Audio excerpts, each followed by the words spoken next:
Curling now enters the Sports Weekend spotlight.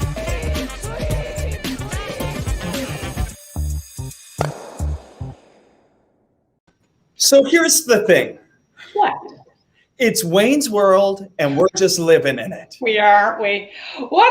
This is like, I know I said it before, a Cinderella story, but you could not write the script for what's going on here. Like, to think that Wayne Middaugh, oh boy, is 8-1. Unreal. Yeah, it's fantastic. And we're going to talk to Glenn Howard now in a coaching role a little later on. But it's amazing to watch the joy they're playing with. Yeah. They just have so much, fun out there. So it's amazing. So a lot has happened in the last 24 hours since you and I last had a conversation. Mm-hmm. Obviously, some outstanding rock chucking this afternoon. But of course, Colleen, last night there was a lot of drama late into the night because of the Steve Laycock broom smash and the ice chipping.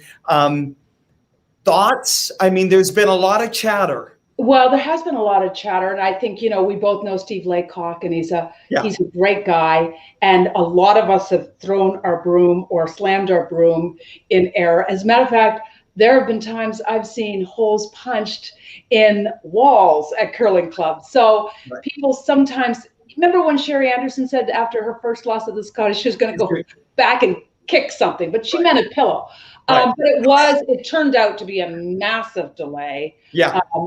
Everybody felt bad involved, and that Alberta came out on top is good. But we do have a guest that we're going to be able to talk about that with as well, because Donnie Bartlett, lead extraordinaire and now coach of Team Alberta, will get his perspective on it too. Yeah, I'm excited about the show. Yeah, it's a great show. And of course, we're international tonight. We're keeping Anna Hasselborg in Sweden awake. It is Saturday there now. We're going to get to her shortly. But why don't we get caught up to speed and give you a chance to bring out the boards? You've got it right there. Would you like my standings? There we are. As we go in. So you can already see Alberta and Wildcard 2 are behind Team Middaugh, as we like to call them. Middaugh, yeah. All alone there at 8-1, then 7-2, and then look at the log jam with the 4 teams. 5 teams. I can't even count. It's Friday night. So what's interesting also though tonight with those 5 teams and 6 and 3 is, let me get another board. After tonight's games, Devin, obviously Gushu and Gunner play. So one team's going to drop to 4 losses. Right. Saskatchewan has a tough game against Alberta, so they could be in danger of dropping to 4 losses. And Howard Midward will love and the magic continue as they play Epping, because Epping obviously at 3 losses. Colleen. Stop. Hold on. Do you have an iPad in your hand too? Also, and I got it. You know what? That's why I'm drinking relaxed tea tonight.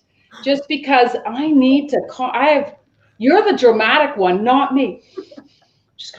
I'm so excited to have Anna Hasselborg. I know. And well, let's go to her right now, because she's so gracious with her time, staying awake for us. Because it's tomorrow there. Well, and she's a mom now, so she's doing all that. She's curling, she's taking on the world. And now the tables turn, because she gets to evaluate her coach's performance. So to Sweden we go, and to the 2018 Olympic champion we go. Let's bring her in right now. Mm-hmm. We have Anna Hasselborg from Sweden. Good evening and good morning, Anna. Good morning to you. Thank you for getting up or staying up. First off, congratulations, new mom. How's this for you?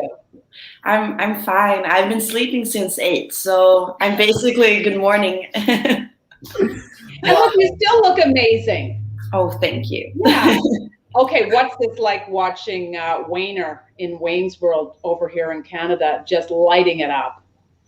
It's like I always knew he was this legend, obviously, but when watching this, it just makes us understand how lucky we are. We know that all the time, but that we have that guy as a coach, that he wants to coach us. It's like It's such a great honor, and as a friend of Wayne, it's just the most beautiful thing to see his love for the game, and that is something that he speaks of very often, and it's so contagious. Like, I want to go out and curl, and I just want to. I'm so happy for him, really, really. We've got this wonderful video montage where he spoke about how you guys, lit the fire in him again. Let's take a look at that. The first couple of years, I didn't miss it. I didn't realize I missed it. And then I got involved with Team Hasselborg, and they really rejuvenated my excitement for the game back again. I, got to come to some slams with them, a European Championship, a World Championship, and I'm like, this is what I do. This is who I am. I'm a curler. Wayne said he's enjoyed this opportunity to coach. Of course, they're very coachable and very talented. And you know what? It was great. I was excited to play again, and Glenn, unfortunately or fortunately, dropped that opportunity in my lap, and I'd be lying if I said I wasn't ecstatic to get the opportunity to play again. Awesome. Anna, we see him, we're seeing him back on the ice, and a lot of people know he is a legend and how competitive he is. Who is Wayne Middaugh away from the ice? Give us we know he likes Caesars. Right. Yes, he learned us the Caesar thing, among many things. But if I was Scottish, I would say he has banter. He's we have so much fun with him. He's a smart guy. He's always up to speed. My girls always tell me that I'm a big curling nerd. I'm always going around and thinking about stuff. But the amazing thing with Wayne is that I can be thinking something, and I say, I've been thinking about this, and he's like, I know, I've been thinking about it too, and then he always challenged me, and but he's just such a fun guy, an inspiring guy, and he always says that he's a service guy. He loves to just be around and help us with stuff, which is amazing. It's imagine that, having Wayne that wants to help out with stuff. Wow. Yeah. I don't know if you're able to see any of his razzle dazzle shots, but every time they just keep getting so much better, the doubles, the triples. What's the most important thing he's brought to the table for Team Sweden? And by the way, doesn't every Canadian team look like idiots for not signing Wayne up to coach and having him over there for Sweden? So if you win the Olympic gold, we're going to be going, of course you had Wayner, but you guys talented, obviously. One of the most important things that he's brought to us is learning mode. And actually, I heard him saying that in one of his own interviews. And I think maybe that is why one of the reasons why they're doing so well right now, because they're becoming better and better. They're better now than they were the first games of the Brier. And that is what he brought to us a lot. He's talking about learning mode all the time. And he says that we should have learning mode even on the shots we're making too. Because sometimes it's easy that when you make a shot, you don't evaluate it and you don't talk about it. So that is what we're doing all the time. We always go out and say, let's go out learning mode. Wow. I wish every junior curler, every player just heard those words, because that is so important. Listen, you're coming to the bubble soon. Are you looking forward to it? And what's your season been like? I'm excited for the bubble. It's going to be an adventure. I'm obviously bringing both Matthias and Mira, my baby. So we're going to check in 5 weeks in a hotel room. But it's going to be an adventure, and I'm excited to play a lot. The season has obviously been super tough mentally. Sometimes I think we've been keeping up the fire, and then of course, there are some dips here and there.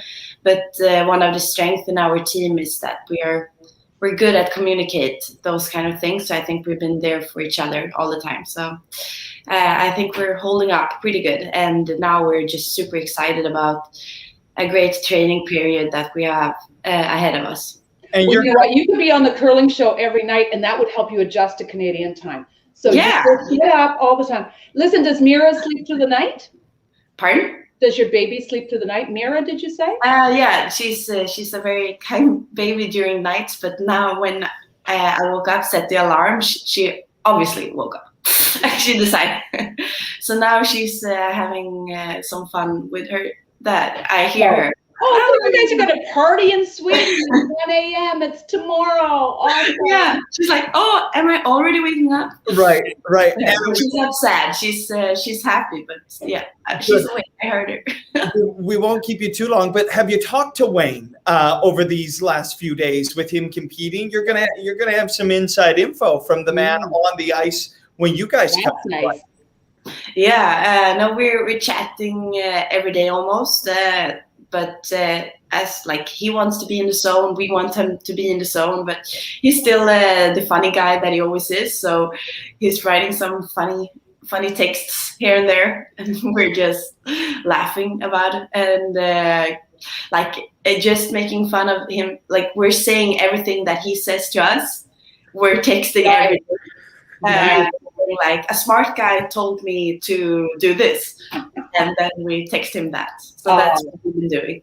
Nice role reversal. Well, listen, when you come to Canada, we'll have you back on the curling show. So with the baby in your lap, hopefully. And we so appreciate you getting up in the middle of the night, where it's tomorrow in Sweden. Looking so beautiful. Congratulations on the baby, and can't wait to see you in Canada. Yeah. Thank you so much. Great show, guys. Oh, I've been watching. You're adorable. Thank you. I love her. We loved watching her in Pyeongchang. We didn't even bring her Olympic. We forgot about that Olympic gold. There it is. Oh my gosh. That is such a good memory for us too, because I'll tell you, you guys had so much joy, Anna, in winning, and it just so showed. Amazing. Wow. Yeah. Amazing. Superstar. Oh, and look at that, models. They're also in their spare time. Models. This is the Anna Appreciation Show. It is. You're a superstar in the game, and it's nice to have you with us. Thank you so much. Thanks for having me. Get some rest. Yes. Take care. If the baby goes back to sleep, Devin, or we're in trouble. But you know what? Speaking of Wayne's funny texts, the team that took over the Team Howard Twitter account, right? The person that took it, Carly Howard. Yeah. I find she's been hysterical. Maybe very funny. We're going to have her on in a second. That's right. But we got to get moving because people are heading to the rink. We've got a big night of curling.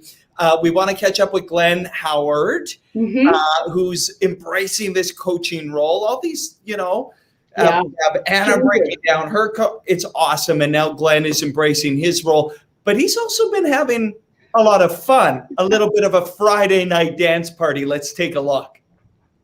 And with that, the call goes out. And look who is coming in. Glenn Howard, ready to make an appearance in an 18th Brier. Tap on the red on the yellow. And move it up. And that will work. Glenn Howard watching. Stay with it all the way. Now the carry. Get it by that one. Take it down by that one and then sit there. Oh, voodoo. The voodoo that you do. Oh, what a shot.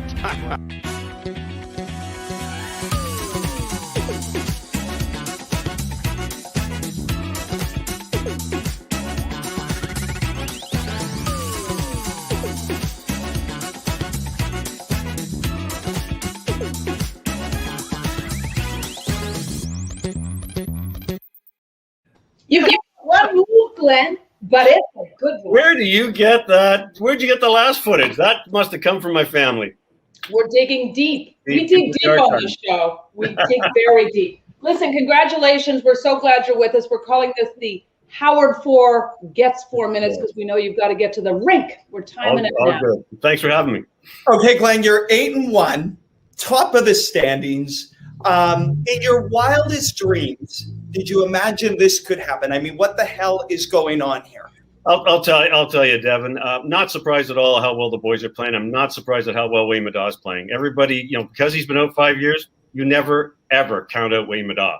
A little surprised to be 8-1. I had no qualms we were going to make the second round robin playoffs. Didn't think we'd go in at 7-1 coming in. I figured we'd have a couple losses, but hey. they're as good as anybody out there. They're playing probably, I think, as a whole, as a foursome, better than anybody that I've seen, and they've been the most consistent, and that's what I love. Through all our championships, we were a consistent team, and that's what I'm seeing out of the boys. I'm love what I'm seeing out of the four of them. How are you liking your role, mentor, coach, Mr. Everything and dance moves, that you sort of were forced into after the tree and the snowmobile thing, broken ribs? Well, do I want to be out there? 100%. Is it hard to watch? 100%. But I resign myself to the fact, and I'm putting in perspective, I did major damage to myself, and lucky to be here. I'm lucky to be alive, to be honest with you. And I put the coach's hat on. I've done everything I possibly can to keep the boys solid and up to date on everything. I'm doing that, and I'm relishing it. I really have enjoyed it, and I've taken ownership of it. So I really have enjoyed being the coach. That's what I wanted to ask you, Glenn, is it's an obvious question, but what is your role right now? And when you come out on the timeout, I love the way you and Wayne are talking. What do you see? What do you see, Glenn? So, and again, that's the beauty of the four of them. They respect me. I guess they respect, and Wayne as well. He respects what I have to say. And he says, Glenn, what do you see? And it's another set of eyes. And that's what we've done so well already as a foursome, as a fivesome, I should say. And I'm the coach. I'm coming out and I'm kind of get whatever I can see to help them. Whatever I see in other teams, I'm picking up rock information. I'm picking up little idiosyncrasies from other teams. I've got the coach's hat on, and I really have relished the role. And the good news is the other four are being very receptive to me, and I think it's working well. It really well, how can you not be receptive to you? Honestly. But listen, Coach, what of all the shots today that Wayne made? I mean, I don't know where you start. It was a clinic, really. It's been a clinic all week. Are you kidding me? Like he's made everything. He really has made everything. And what I love about him, if he makes a half shot or a miss, which has been very rare, it doesn't faze him at all. I'll just make a real good one on the next one. And that skinny double that he made, I think in the third end today, was dirty. Like you have no idea how hard that was to stick it. Like we were hoping if he gets a chunk, we gets the back one out, we get three, but to stick it was unbelievable. And then of course he comes back with a quad in the 10th end. This guy's the limit. He's out there. The guy's out there to win it, and my guys, the other three, Davey, Tim, and Scott, are playing lights out. Again, I just love what I see. As it's really easy to coach. They're not making any mistakes. Unreal. Well, listen, you're turning back the time. We're running out of time. I know you got to get to the rink, but we're not going to let you go without taking a look at this. So good luck tonight, but take a look. We'll leave you with this. Thanks for having me. Oh my God.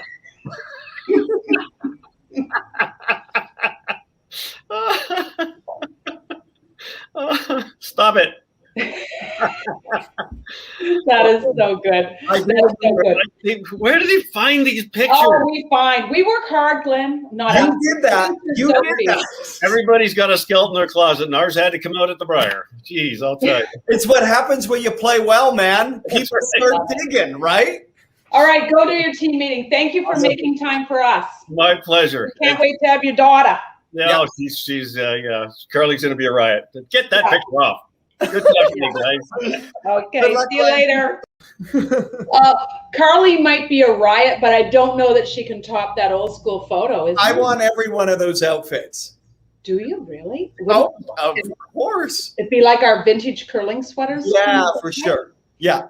I remember that era. Wayne looks like he's 12, does he not? He just looks, and so does Glenn. But incredible. It's an incredible story. There have been so many awesome moments, which has made following along and tweeting and doing all of that a lot more fun. And what a fun story it is right now, because we're bringing Carly Howard into the house, the operator, the master. Hi. No pressure, Carly. I mean, Dad said you were going to be wonderful. Oh, gosh. I noticed right away, and I said to Glenn, who's the funny person doing your Twitter? And he said, Carly. And I'm there. I knew it couldn't be like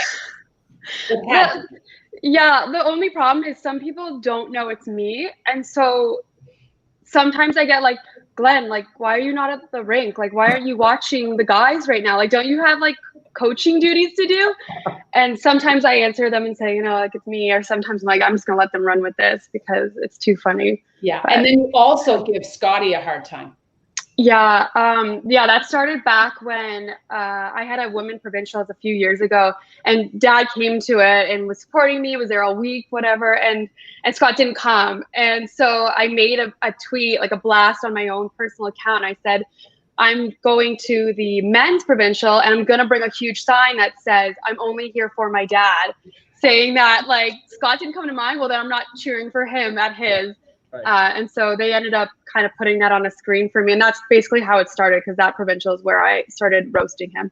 You can have therapy for that. You know, why did my brother not come? So there's help, Carly. We support. Thank you. Support you. Carly, you've done this before and it's wildly entertaining, but look at the genesis of this, because when on March 3rd, when I saw that tweet, I went, okay, buckle up, get ready. Carly's coming into town. Carly's taking over. That's right. How much fun? I mean, you have a blast. I do. Honestly, it's fun. And for the most part, everyone's so good about it, and they kind of play along, like all our, super fans play along with it. And I love it. It's honestly so fun. How the about seeds are injected. I like this one. I think this might be my favorite. What an awesome photo and so much. Well, yeah, I told Dad, I was like, send me some pictures so I can like post them on Twitter. And he sent me this one. I'm like, what is that? Like, it's literally the first day of school. Yeah.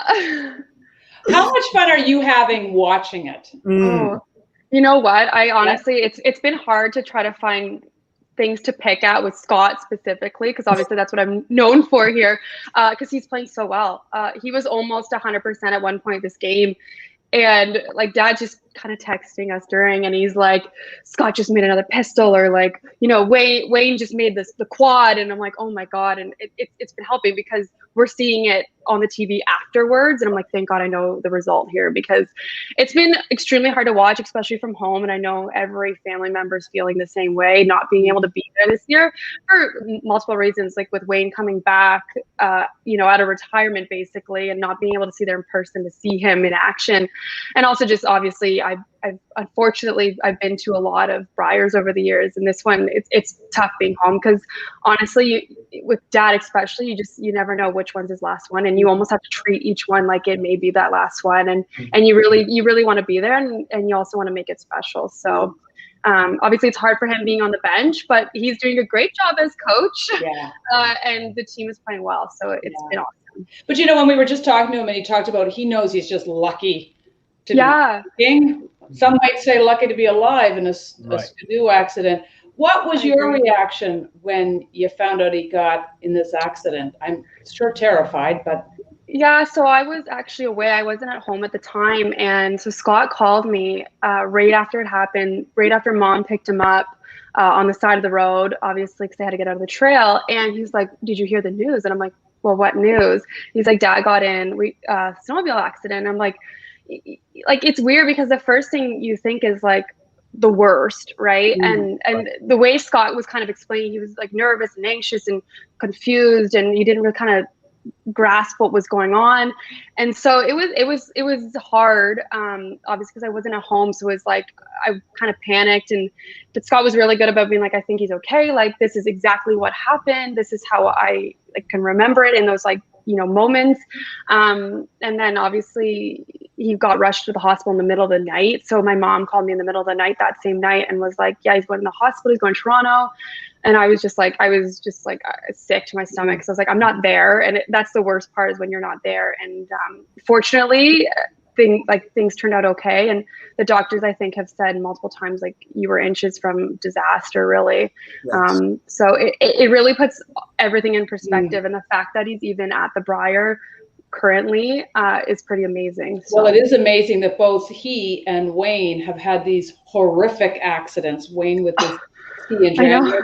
Glenn joked together they make the one body, but that I think they probably have a great deal of perspective, not just from their forever curling and everything they've accomplished, but nothing like a life and near life and death experience for both of them. Yeah, it's so strange how it's kind of worked out in a weird way, right? Like Wayne was on the team, he got in an accident, and then we had to bring in Adam Spencer and for that one, and then they got to still go to the Brier, and then here we are, like it's reverse. It's so strange how it's happened. Yeah. Okay, we got a game tonight, and we're getting close. Carly, what can we expect from your game on Twitter tonight? Ooh, you know what?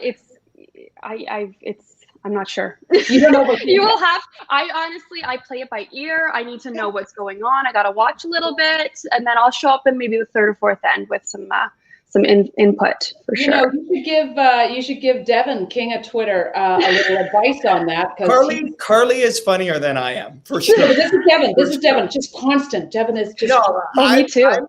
I'm quantity. Carly's quality. Well, thank you. Yeah, you heard it here first.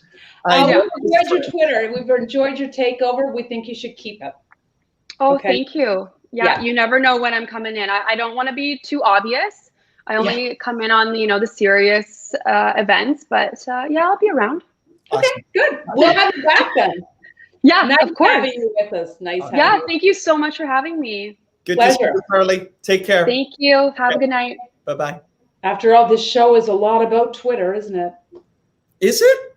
Kind of. We rely, it's your way of connecting with fans, and I live vicariously through you, Devin. I thought it was the other way, but we can probably is. Oh, we need each other. We need each other. We can go with that. Okay, we've got to get to Donnie Bartlett because he's got to go. But of course, he's done a lot of winning too. We saw Kevin Martin in the highlight reel the other night. Call. Let's see more of those highlights because Bartlett had a front seat to it, didn't he?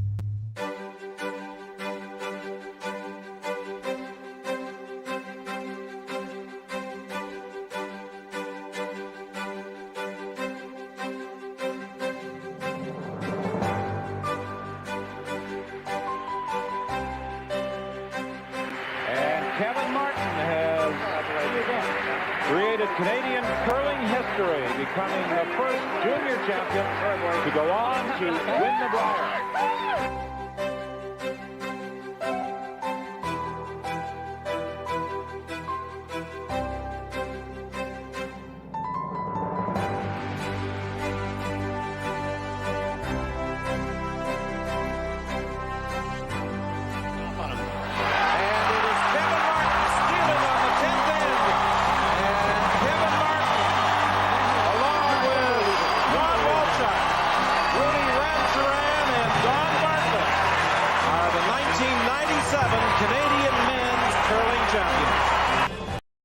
Oh, those are some memories, Don Bartlett. Thanks for joining us. Thanks for having me, you guys. Yeah. Don, big win. I don't have to tell you that this afternoon. How are you feeling? How's the team feeling? Because that was a massive victory today. Yeah, the boys are feeling good. They're getting better as the week goes along, which is nice to see.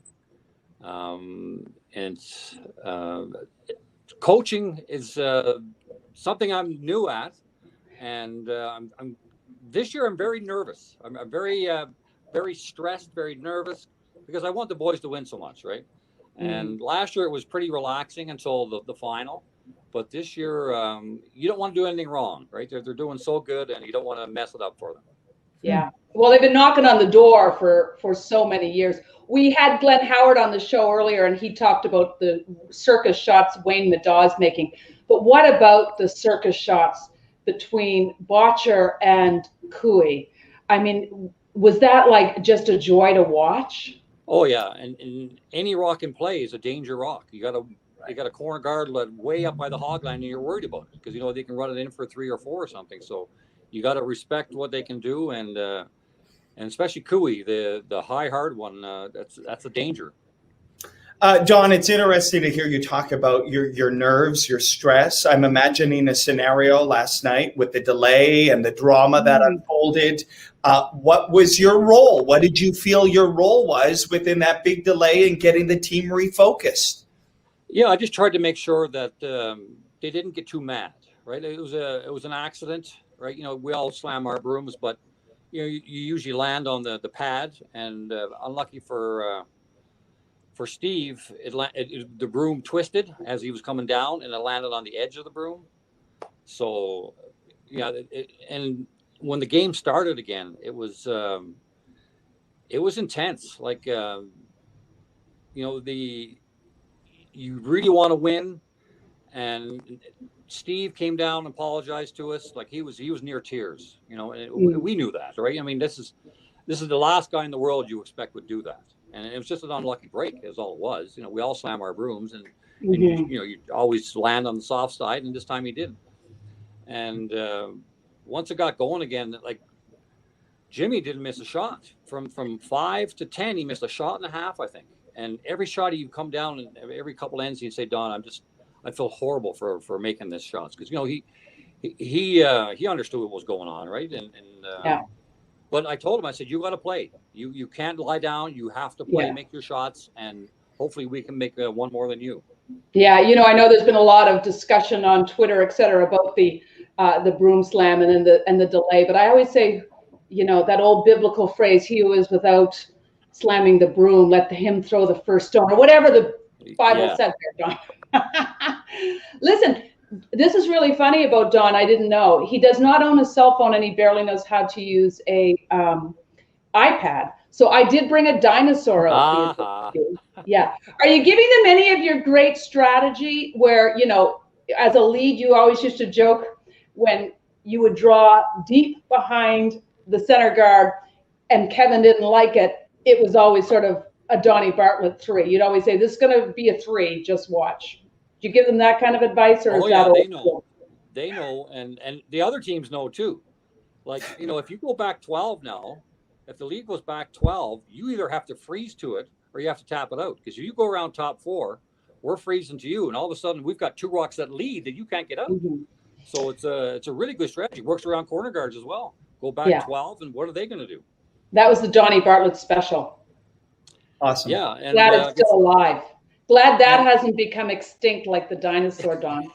So what do you got tonight? Oh my gosh, Saskatchewan. You better get going to the rink. Yes, we got a few minutes, and I got to get the boys pumped. And if they keep playing like they're playing, I like their chances. Awesome. Well, to get you pumped, a little bit of added motivation. You've had some exquisite moments on the ice over the years, Don, and we'll leave you with some awesome memories over the years. So fun. Yeah, it was a great ride playing with Kevin, I'll tell you that. Perfect. Okay, who's the guy in the middle there? Who's the guy in the middle there? Who's your 5th? Ken Trollenberg. Oh, yes. No, oh, my God, look at Carter. He was a baby. He still looks like a baby. I hate people like that. Okay, listen, good luck. Thank you so much, guys. Than's for making time. Good luck, Don. Good luck. Yeah. Thank you. You know, one of the things that really surprised me about that interview and chatting with Don is how nervous seems. That was really interesting to me, Colleen. Yeah, well, I think for when you're a curler, well, all curlers sort of become a coach. We can talk to Mike Harris. He's waiting in the wings there. But I think when you've done it yourself, and you're behind the bench and you have no control over the outcome except the advice you gave and the tutelage you gave and the coaching you gave earlier. But otherwise, you just have to go like this a lot and go, I can't control it. Yet you were so used to being able to make the money shot all the time. So. I would be trying to control from the coach's seat.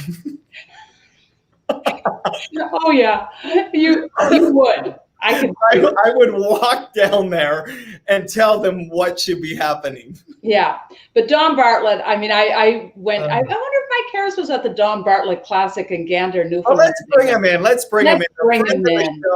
I wonder how his bench is going.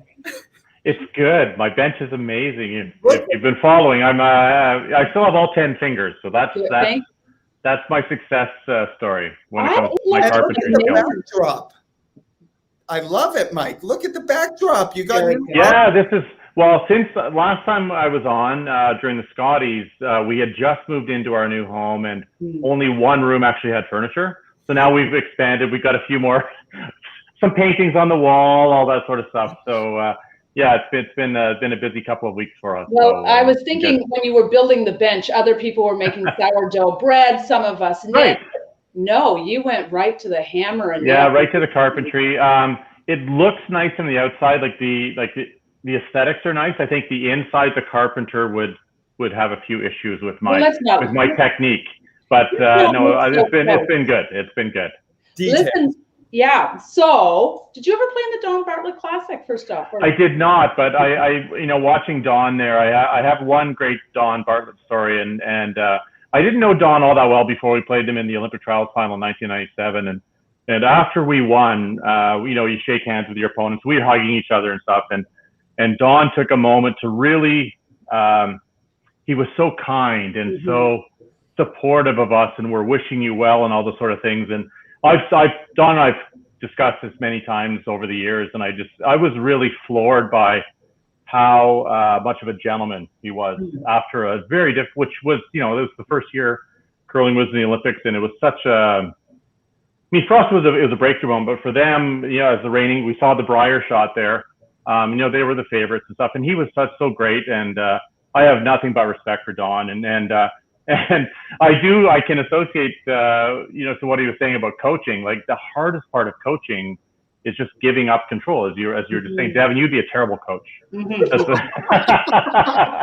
So it's just giving up that control is really difficult, but that's where you work with your players, and you have all this trust, and and you saw with Anna how much trust she has in Wayne, and it's really you get more out of coaching than you think, even though you're giving up control. I think it's the best way to put it. So. Yeah. How about that, Wayne Middaugh? Listen, we've been friends since I say friends, we've known each other since we were 12. We both grew up in Brampton, Ontario. There was two curling clubs, Chinguacousy and Brampton, and I curled at one, he curled at the other. So we've been knocking heads literally since we were 12 years old. So it's been over 40 years, if you can imagine. And I've texted him a couple times, and it's just refreshing to see him on the ice. After he broke his leg, we played him in the regionals in Ontario. He was playing third, Richard was playing second, Richard Hart for Glenn Howard, and we played him in the regions, and I thought it would be the last time we'd ever see him on the ice because he broke his leg, I think 2 or 3 days after that game. He didn't make it to provincials, as Carly, who again, my favorite Twitter person, alluded to. No, Carly's up there. I got to say, Devin, neck and neck. We'll go neck and neck. I like your quality versus quantity was perfect, Devin. That was great. But, you just didn't think you'd ever see him on the ice again, right? And to see him, and I texted him, I think it was when he was playing Saskatchewan, one of the ends, he was tapping all these rocks back, no guards in play, no risk for the guy with the hammer. And all of a sudden there's this wall of granite at the back, and we saw that every time we played those guys. We play, when I was playing with our Olympic team, we played them a dozen times a year for years, and they were just so hard to beat, just so difficult to beat, and people are now seeing why. Right. Now, this is Wayne at 53 years old, not having curled, and now he's kind of a bionic curler, and he's just so good. But Mike, what does that say? Because a lot of people are kind of selling their soul at the practice nonstop. And I know we all need our 10,000 hours, 100,000 hours or whatever. But what does it say that a person can take that kind of time off and then walk back in? Does it just speak to his incredible talent, or does it speak to the fact, I mean, people at this year's Brier were worried about no practice this year. Right. Yeah. And here you've got Middaugh. Is it that he's a genius, a Mozart among us? Yeah. Yeah, a bit of that. I think, and you would know this feeling, Colleen. I think when you get to like that top 5 or 10 teams in the world, it's a very short window at the top. Right. But the teams at the very, very top of the game are so talented. And then Wayne was just kind of a little half step ahead of everybody, no matter what position he played. Second for Glenn way back in the day, or second for Russ, excuse me. And then he came back and played third for Glenn, and now he's back skipping again. He's just like a crazy, crazy talent, and he can walk away from the game and pick it up quickly. Small story with Botcher, about 3 or 4 years ago, he was there before his injury, so it would have been 6 years ago or so. He came in, Botcher couldn't make the Players' Championship, so they brought Wayne in, who really hadn't been playing at all. And he came in and curled 90-something for the week with the 3 guys in front of him, and they made the quarters of the semis. I think they lost to Jacobs on last rock or something, and Jacobs ended up winning the final. But again, he just walked onto a team, and that whole team with Graham and Graham McCarroll and Scott Bailey and Ian Tetley. We played with Tetley for a couple of years, and I talked to Wayne and Scott after that. And what they were so good at is that they're so bought into the getting better every time they play. And Anna spoke to a little bit about that as well, where every game, Wayne, nobody hates losing more than Wayne Middaugh. I can tell you right now. You talk about broom slams and whatnot. Like, no one was better at that than Wayne, and Wayne will tell you that as well. But what their goal was always just to be better all the time, and they were such a hard team to beat. And I think he's enjoying it more now. Perspective is a great thing. We've Carly alluded to that as well, and he's enjoying it this time around. And like I said, you never know when it's going to be his last time, but he wouldn't have gotten on the plane unless he thought he could win, and that's kind of the bottom line for Wayne. Okay. Shall I bring the boards? Let's get into it, because it is Wayne's world. If they win tonight, you got to think they're inching closer to that playoff spot. But Mike, let's take a look, because I mean, we were going back and forth on Twitter earlier today. Every draw in the championship round is loaded with ramifications. Call, where are we at the top? Mike's picking tonight. Yeah, we're gonna pick. You're picking. Can I go quickly? I'm gonna go. Botcher, Gushue, Middaugh, and then the top one is the tough one, right? Jacobs, Botcher, Gushue, Middaugh, and then Jacobs and Cooey. That's a toss-up in my mind, and I think, Jacobs. If I had to put money on it, I'm gonna take Jacobs. Wow. Yeah, but you know what, Cooey's. The interesting thing about Cooey, he's another guy who's like Wayne, like this kind of the savant curler who's just so good. Just amazing. That shot he played for the split, his raised split for three. That's the best shot of the week. As many good shots as Wayne has made, that is the most difficult shot that we've seen all week by a pretty wide margin, in my view. Wow. And who calls that shot, Colleen? Yeah. Nobody calls that shot. No, and the shot for two. Tie it in 10. It was like, that the degree of difficulty on both shots, crazy. Well, Donnie B was saying, no rock is safe with Kevin Cooey on the ice, right? And you could see the way they were game planning around that. Like that's going to be a horrifying situation to go. We can't put a rock anywhere in this house. Yeah, right. And that's certainly the case with all the teams now, right? Like you have to not give them anything, or they're going to make it. That's what we're at with the teams that are left. So. But let's not change that. Don't come up with another rule change to change that. No. It's just. And listen, I love this format of the Brier, by the way. That people have been criticizing this new format with all these teams and stuff. But how great is the second half of the week been for the Scotties and the Brier for the last few years? When you get down to the last weekend, all 8 teams that are in it are still in it. Every team has every team that's on that board today thinks they have a chance to win the Brier, and there's only 2 days to go. It's a great format, I think. I love it. Yeah, I love it too. Listen, but Gushue and Gunn are both at 6-3. Did I hear you say you think Gushue's going to win that one, by the way? Yeah, I think Gushue's, it's time to him to actually start trying now and maybe win. And do you think 4 losses is done? Because we're going to have some teams. 4's done. No chance with 4. Like, I think 3 might be done. Like, it's mathematically possible that the 3s are out, right? Wayne's already played Botcher. Right, Wayne played Botcher in the first round. So if Cooey beats Wayne and the other 3 all win, then I think 3 could be out. I don't know if my math is correct on that, but I think you could see 3 teams at 9-2 who all beat each other, or 10-2, whatever the number happens to be, right? So it's going to be really interesting the next couple of days. But I think, and I mentioned that to you at some point, Devin. Like every game. Once you make this championship round, it's a little mini war, right? Like 4 games, they're all playoff games as far as I'm concerned. Yeah, Mike. And back to this, I do hope there's no tiebreakers going into this, because we've got the spring ahead with the time. And what about us? What about us?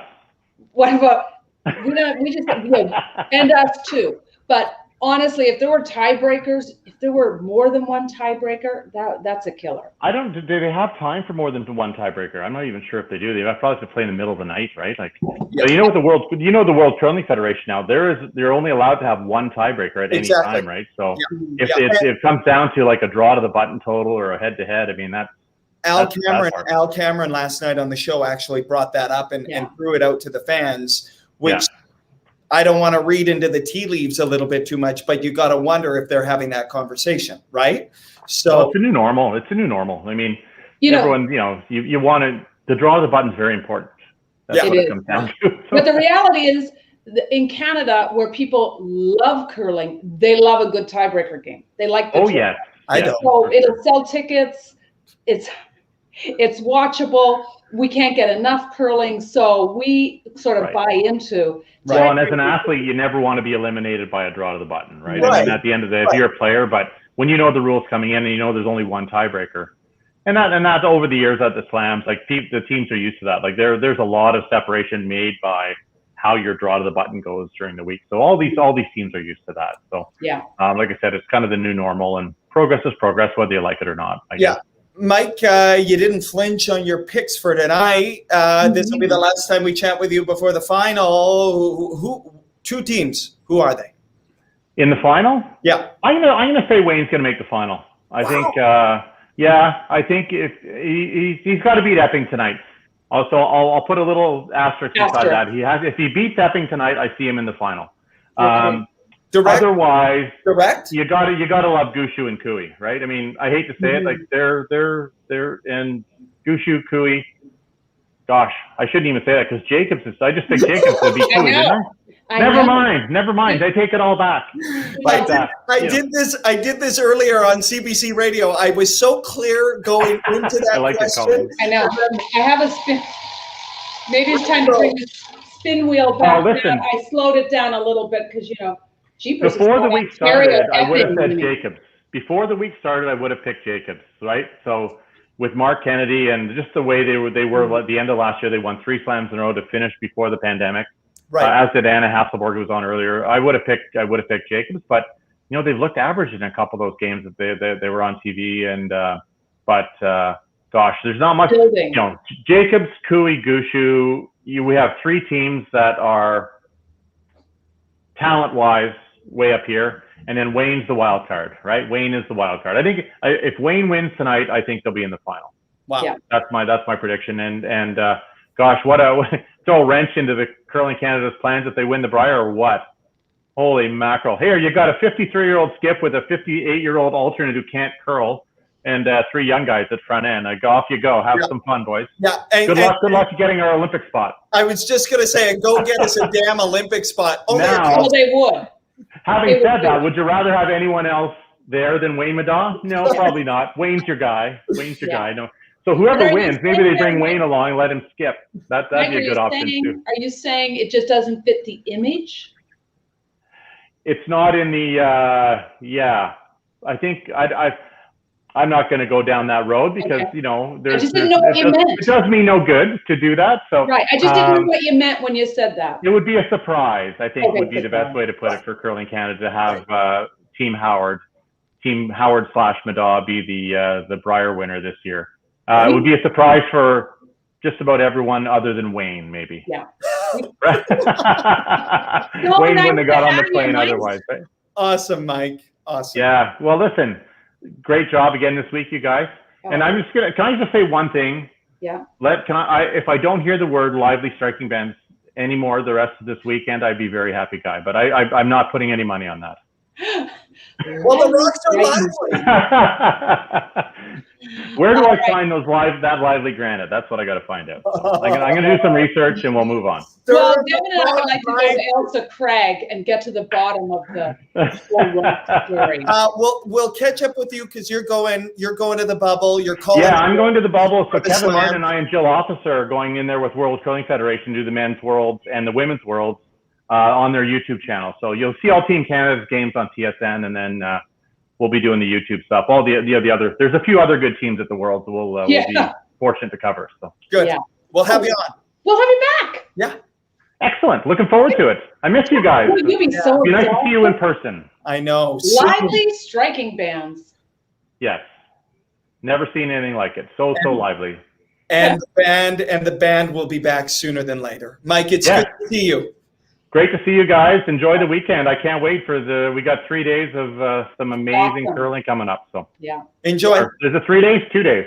Whatever. I don't know. Friday. Whatever day it is. Forget. I don't even know the year. We got a game tonight, 2 tomorrow, and 2 on Sunday. There we go. 5 games left for some fun. This has been the longest goodbye. This reminds me of when we'd be on the bus in Pyeongchang.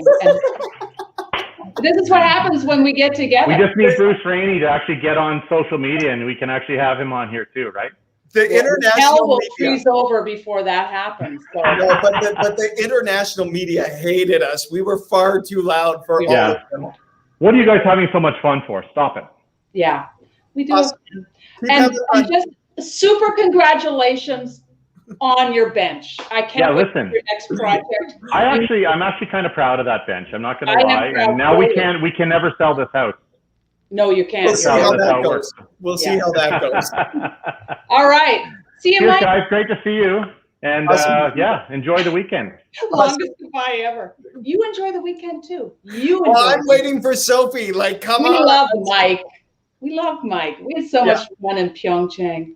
Oh my God. Memories. Those trips, those trips on the bus. Oh, when the bus came. That was on us. And we would be running for the bus. Oh my God, that was an aerobic workout. Okay. So we've got a big night. What a big show it was. We got all the picks out there. We're 10 minutes away from more championship round curling. Who's on tomorrow? Who's on tomorrow for the show? Oh, God. Oh, our Australian fan. He just emailed me. He's coming. Yeah, down under. You always give me heck for having my phone out. Look at you. I was working. Wow. Yeah. All right. We're starting tomorrow with a clean slate. Clean slate, messy houses, drama. Friday night at the Brier. Enjoy it. Doesn't get any better than this.